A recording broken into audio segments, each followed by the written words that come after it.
Hey y'all, thanks for tuning in. Last week I did a quick kind of review of the trailers that I had seen for the upcoming Alien Covenant. Gave you some thoughts and ideas that I had about what it might mean for the movie. Still a week away in the US at least until that gets released, and I'm very excited about it. The other thing I mentioned in my previous videos, I'm a huge Ridley Scott fan. Did I say huge? I'm huge. I'm not huge. I'm a huge Ridley Scott fan. Although I am getting huge, and that's a whole nother video in and of itself. A series of videos, actually. Anyway, getting to Ridley Scott's other upcoming film, Blade Runner, I'm an even bigger fan of Blade Runner and the book on which, or actually I think it was a short story or a novelette, on which it's based, Do Androids Dream of Electric Sheep by Philip K. Dick. And back in the 80s when I saw the original Blade Runner, I was stunned, floored. I remember listening to the Vangelis soundtrack all the time and just watching the movie. By the time I got to college, I would literally, this will date me, I would go to the library and check out the DVD. No, it wasn't a DVD. We didn't have DVDs. Laserdisc, director's cut when it came out. I would watch that almost every weekend and just read through all the notes that Ridley Scott put into that, and just I loved everything associated with the movie and with Philip K. Dick's work. Now, I've been seeing a bunch of I don't even know what you call them, if they're reviews of trailers, people commenting on the upcoming new Blade Runner sequel trailer with Ryan Gosling and Harrison Ford. And the one thing I noticed from looking at all these things is that the people aren't really familiar with the backstory or the actual work on which Blade Runner, the original one, was based. In fact, I was such a fan in the 80s that I don't really care about the Academy Awards, but I remember Blade Runner and E.T. came out the same year, and it really made me mad that E.T. won all these Academy Awards and Blade Runner didn't even get a single one. I think it went up against E.T. for best scenery or something, and I remember, face palm. Are you kidding me? Are you kidding me? Have you seen the scenery in Blade Runner and the setting? It's phenomenal. Even today it holds up. That movie is timeless. I haven't watched E.T. in decades, and I have no desire to. Every chance I get when Blade Runner comes on TV and stuff like that, I'm watching it. So Ridley Scott was robbed, and I will never forgive, what's his name, the guy who directed E.T., Steven Spielberg. So anyway, getting back to the point of this video, the upcoming Blade Runner sequel, I've been noticing when people, I don't even know what you call it, these trailers that come out, people kind of review them and give their thoughts about what might be happening in the upcoming Blade Runner sequel. I've been watching a number of them, and it came, and I'm starting to realize that these people who are doing them, and it's no knock on them, they're probably pretty young. They weren't around for the original Blade Runner release. I was. They might not have even read the story on which Blade Runner was based.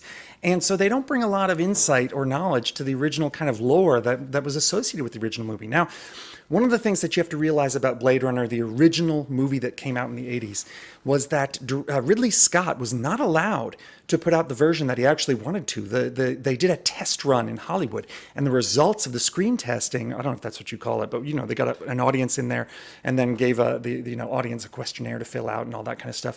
The results they got from that were basically, they didn't understand it, they didn't like the ending, and it seemed very dark. And so as a result of that, Ridley Scott had to go back and put in a voiceover of Harrison Ford.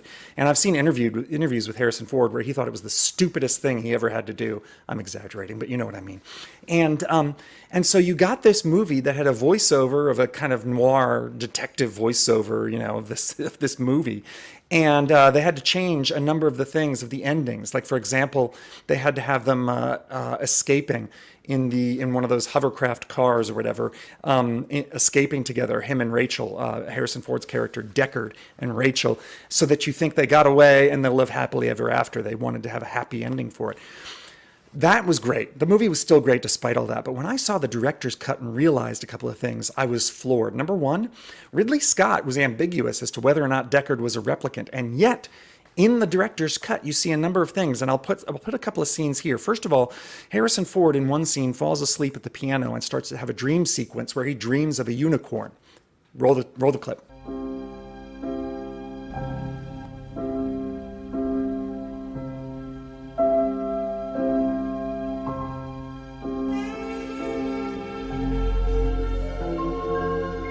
Okay, so you see the unicorn there, right? Subsequent to that, immediately after, I forget the character's name, but it's played by Edward James Olmos, and he's kind of an assistant to the chief of police.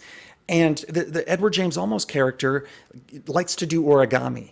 And so immediately subsequent to the dream sequence of the unicorn, Deckard and Rachel step out of Deckard's apartment, and Rachel kicks over a piece of origami on the floor, and it's a unicorn.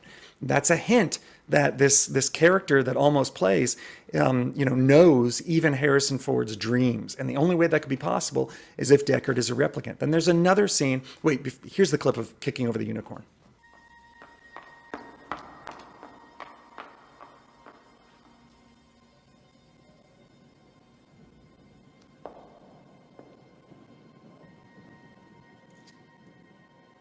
And then there's another scene where you get a still shot almost. It's very fleeting. But throughout the movie, replicants have this weird red glow in their eyes from a certain angle. And you see it one time in Harrison Ford's eyes. So that's the second thing that kind of clues you into the fact that Deckard may in fact be a replicant.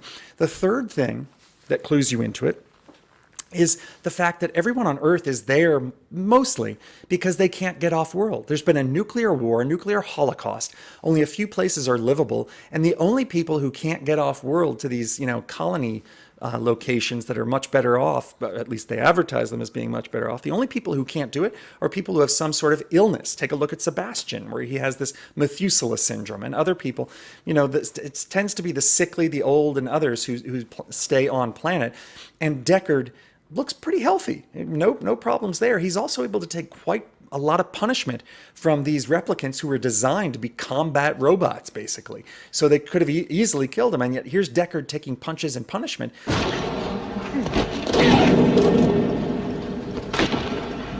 More than you. That no normal person probably would have been able to take. And then finally, in the director's cut, there is no scene of them leaving happily ever after. The movie ends with the elevator door on Deckard's apartment closing.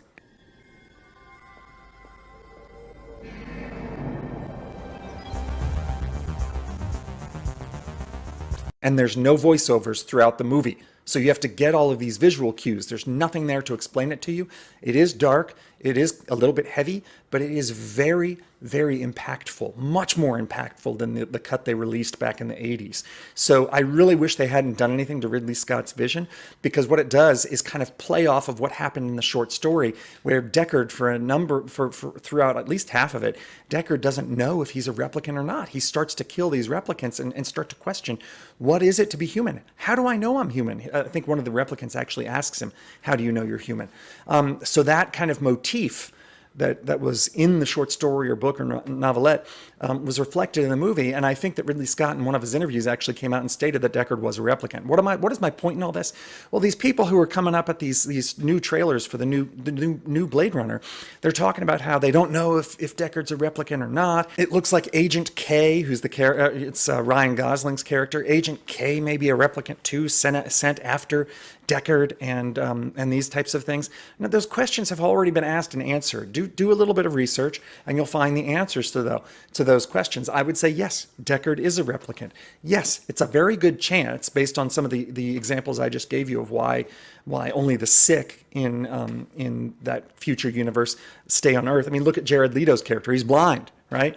Only the sick or people who have something wrong with them stay on Earth. So when you get a character who's basically in peak physical shape, nothing wrong with them, you got to start wondering, is that a replicant, right?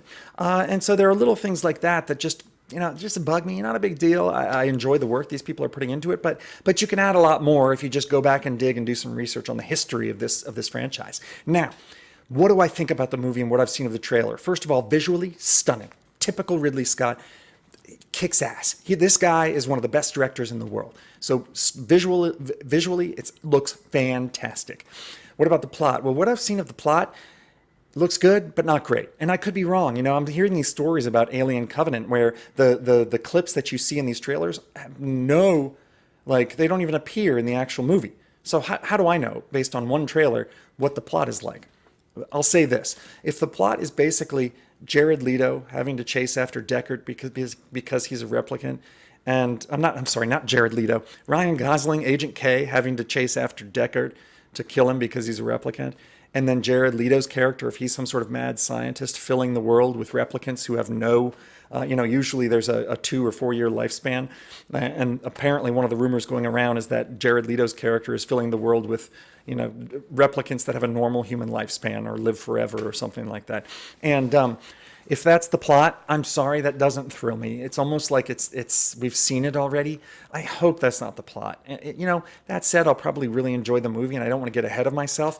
And this is a message to Ridley Scott. If somebody watching this knows Ridley, forward this video to him and make him watch it, because here's what I'm getting at. It should have been a prequel. I write science fiction, and a prequel would have been so much better. It would have been an entirely new story, allowing Ridley to go in an entirely different direction, where, what were the early replicants like? We talk about Roy Batty being a combat unit. What's the combat like that they're engaged in? Focus on something different. Deckard is a bit of a tired story. We've been there, we've done that. So I don't know the rationale between pulling him back in and steering the whole plot away from a prequel. Ridley, read my book. Germline would have been a perfect universe and setting in which to examine early Earth pre or during this nuclear holocaust, where replicants where they first showed up on the battlefield, maybe as an alternative to robots, because mineral resources and metal resources are so scarce. It's much easier just to produce in a vat these semi-human life forms that you can just throw out as cannon fodder. I explore that in my book Germline here, and hint, hint, link below. And I think it would have been a great foundation for a prequel to Blade Runner. Anyway, that's all I've got on the movie so far. Here, I'm going to leave a link to, I think it shows up over here, a link to, maybe over here, a link to the prequel that we've got so far. Definitely check it out. Definitely check out other people who have done assessments of the trailer on the did I say prequel? I meant sequel. Definitely check out some of the other people who've done assessments of the Blade Runner sequel. I'm looking forward to this for sure, but first let's get Alien Covenant under our belt. I'll let you know how that movie goes for me when I see it next week. End transmission. Hey y'all, thanks for watching. Look, now that YouTube is censoring everybody, we all need to work together. So please, click the thumbs up on this video, subscribe to my channel, and do one small thing for me. Share this on social media. Share it on Twitter, Facebook, I don't care which. Every social media thing you're subscribed to, however little you're willing to do, however much. Also consider buying my books. I'm an award-winning author, and you get what you pay for. You'll at least have some enjoyment out of them. I'm not asking for charity. Take a look at my books, all the links are below. Thanks for watching.